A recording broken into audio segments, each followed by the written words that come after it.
The night is young, our memories echo inside me.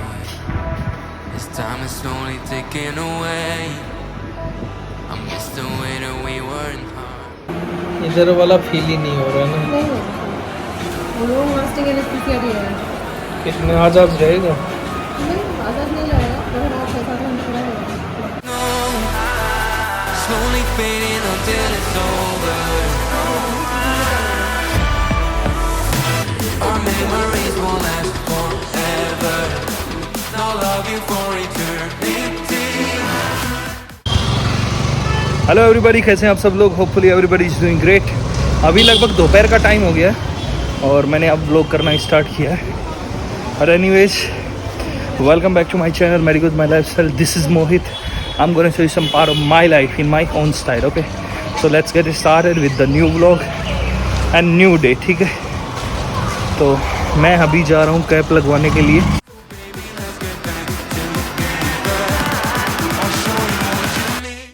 symphony.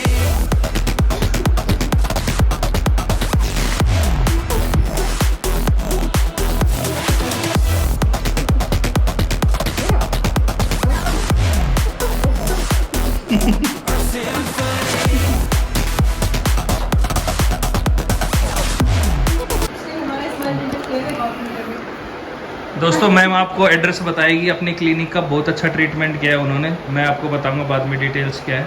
Ma'am बताइए address. Smile dental care 69C Gautam नगर।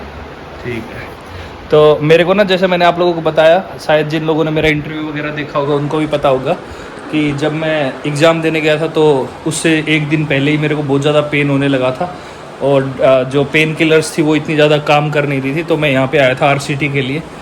तो इन्होंने बहुत अच्छा treatment किया था और उसकी वजह से मैं एग्ज़ाम दे पाया अच्छे से। I am really happy. और आपको पता ही है रिजल्ट तो है ना।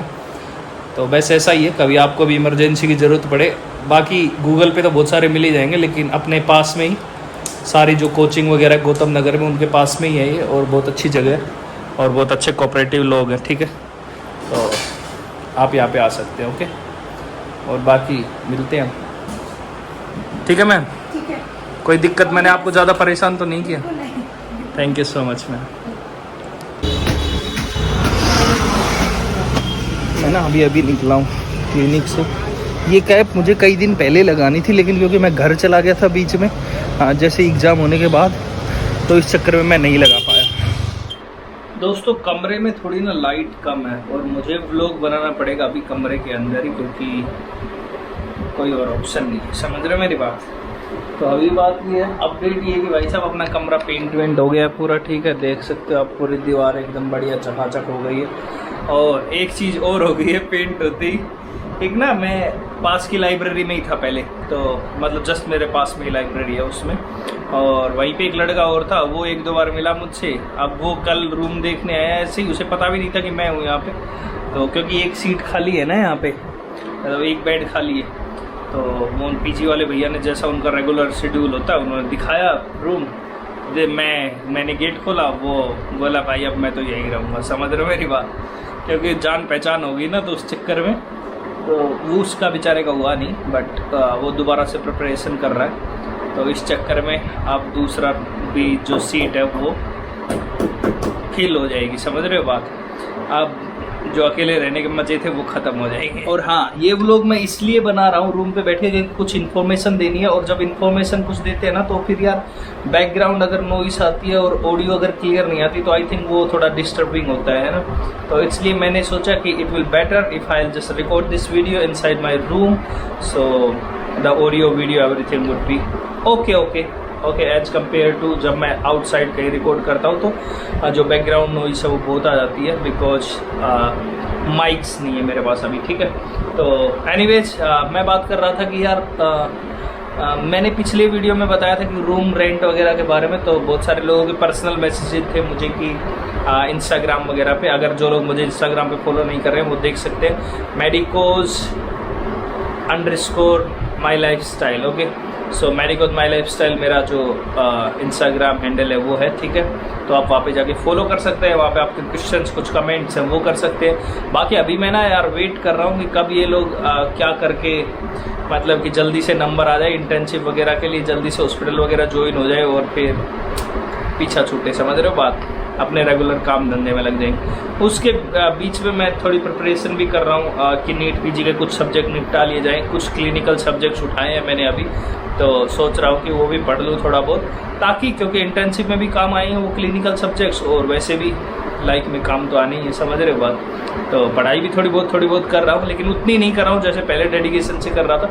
वो भी स्टार्ट करेंगे आई थिंक। मुझे 1 वीक का गैप चाहिए ताकि मैं थोड़ा सा रिलैक्स कर सकूँ अपने आप को, एंड सारे छोटे मोटे इधर उधर के काम है। तब तक NMC से जो वो सर्टिफिकेट वगैरह भी मिलता है ना, पासिंग सर्टिफिकेट वगैरह, वो सब भी मिल जाए तो। लेकिन उसमें अभी लफड़ा ये हो रहा है भाई कि जो सर्टिफिकेट है वो मिलेगा। मैंने अभी थोड़े दिन पहले ही वीडियोस वगैरह देखी, क्योंकि ऐसा कुछ है नहीं कि कोई आपको समझाएगा यहाँ पे, तो यूट्यूब वगैरह से ही देख के कि लोगों ने कैसे सर्टिफिकेट वगैरह मिले, क्या क्या रिक्वायरमेंट्स होती हैं। तो उस चक्कर में मैंने देखी वीडियोज़ वगैरह, तो मुझे पता लगा कि उसमें बहुत सारे ओरिजिनल डॉक्यूमेंट्स चाहिए, और मेरे ओरिजिनल डॉक्यूमेंट्स सब घर पड़े हुए हैं, समझ रहे हो। पासपोर्ट हो गया, पासपोर्ट की स्टैम्प्स भी देखते बताए कब आप आए कब आप गए, समझ रहे हो, ये सब कुछ।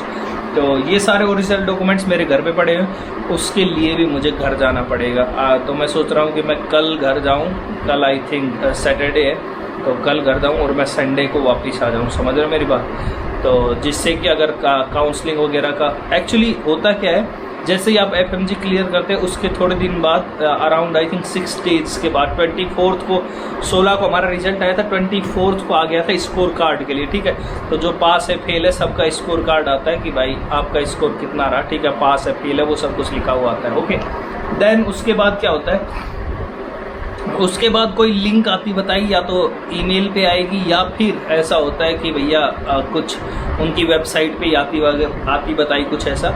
तो अगर उनकी वेबसाइट पे आएगी या मेल पे आएगी तो चेक करना पड़ता है रेगुलरली कि यार कुछ आ तो नहीं गया है ना।